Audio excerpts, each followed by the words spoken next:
Hello, this is doctor Rupinder Kaur. Welcome to physio lectures. अब आज जो है हम लोग एक्रोमियोक्लेविकुलर जॉइंट की मोशंस के बारे में पढ़ेंगे। इससे पहले के वीडियो में हमने उसके लिगामेंट्स और बेसिक्स के बारे में देखा था। अगर अभी तक आपने वो वीडियो ना देखा हो तो उसका जो लिंक है वो नीचे डिस्क्रिप्शन में दिया होगा और ऊपर आई बटन भी आ रहा होगा। पर हम ये लेक्चर में अभी एक्रोमियोक्लेविकुलर जॉइंट की मोशंस के बारे में देखेंगे। सबसे पहले एक्रोमियोक्लेविकुलर जॉइंट में दो तरह की मोशंस होती हैं, एक तो ट्रांसलेटरी, दूसरी रोटेटरी। पहले तो हम ट्रांसलेटरी मोशन देखते हैं। तो ट्रांसलेटरी मोशन में अगर ये एक्रोमियम प्रोसेस है, ये क्लेविकल है, तो पहले सुपीरियर मूवमेंट, एक इंफीरियर, एक मीडियल और एक लेटरल, एक एंटीरियर, एक पोस्टीरियर। तो ये वाली जो मूवमेंट है, superior, inferior, medial, lateral, anterior, posterior, ये जो है ट्रांसलेटरी मूवमेंट्स हुई एक्रोमियोक्लेविकुलर जॉइंट में। सेकंड है रोटेशनल मोशन। रोटेशनल मोशन में अभी हम डिटेल में पढ़ेंगे। पहले देख लेते हैं कौन कौन सी होती है।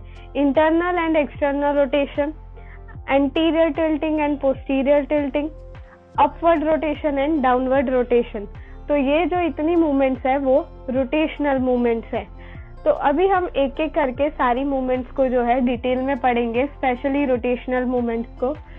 अब कोई भी जॉइंट में मूवमेंट हो रही है तो एक रेफरेंस पॉइंट लेते हैं। जैसे कि हमने एक वीडियो में स्टर्नोक्लेविकुलर जॉइंट के मोशंस में देखा था कि स्टर्नोक्लेविकुलर जॉइंट पे जो भी मोशन हो रहा है वो हम लेटरल एंड ऑफ क्लेविकल को रेफरेंस पॉइंट लेते हैं।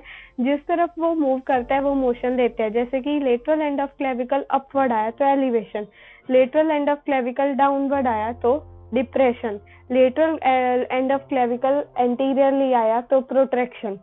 इस तरह से था। सेम एक्रोमियोक्लेविकुलर जॉइंट में भी एक रेफरेंस पॉइंट तो लेना ही पड़ेगा। अब एक्रोमियोक्लेविकुलर जॉइंट की जो भी मोशंस होती है उसके लिए जो रेफरेंस पॉइंट लेते हैं वो है ग्लीनर्ड फोसा। हम ग्लीनर्ड फोसा को जो है रेफरेंस पॉइंट लेंगे और उसके ऊपर से ये मूवमेंट समझेंगे। अब कोई भी मूवमेंट होती है उसमें सबसे इम्पोर्टेंट होता है कि वो कौन से प्लेन पे हो रही है, कौन सी एक्सिस पे हो रही है, कितने डिग्री होगी और कैसे होगी। तो सबसे पहले हम देखते हैं internal rotation and external rotation. अब अगर हमारा ये स्कैपुला है तो यहाँ पे जो है ग्लीनर्ड फोसा है। अब ग्लीनर्ड फोसा अगर ऐसे इंटरनली आ रहा है, इंटरनल, तो वो हुआ इंटरनल रोटेशन। अगर ग्लीनर्ड फोसा इस तरह से जा रहा है तो वो हुआ एक्सटर्नल रोटेशन। ग्लीनर्ड फोसा एक्सटर्नली जा रहा है तो एक्सटर्नल रोटेशन।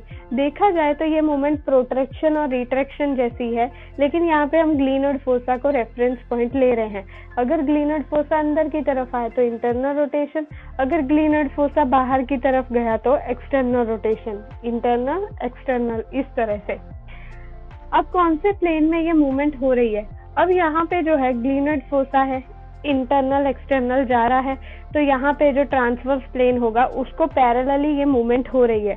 तो ये मूवमेंट होगी ट्रांसवर्स प्लेन में और वर्टिकल एक्सिस में, और इसकी रेंज ऑफ मोशन होगी 20 to 30 डिग्री।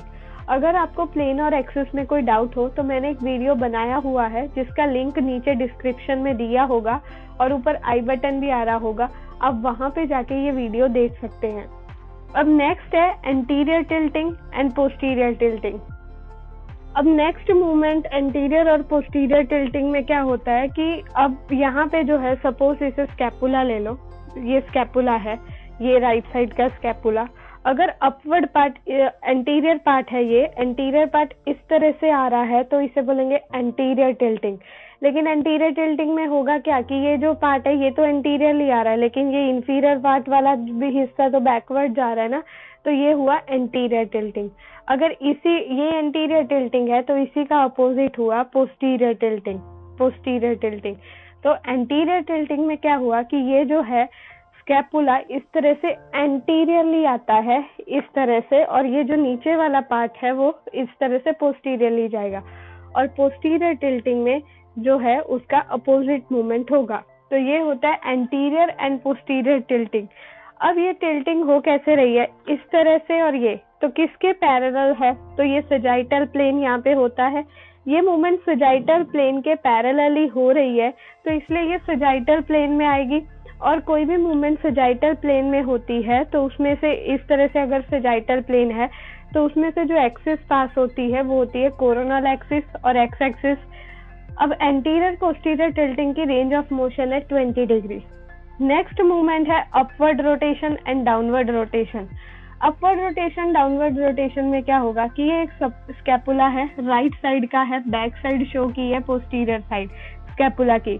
अगर अपवर्ड रोटेशन होता है मतलब ये जो ग्लीनोइड फोसा है वो इस तरह से अपवर्डली आएगा, ये अपवर्ड आएगा तो ये वाला पार्ट जो है इस तरह से मूव करेगा। अगर समझना है तो मतलब ये स्कैपुला है, स्कैपुला का ये वाला पार्ट जो है वो ग्लीनोइड फोसा है।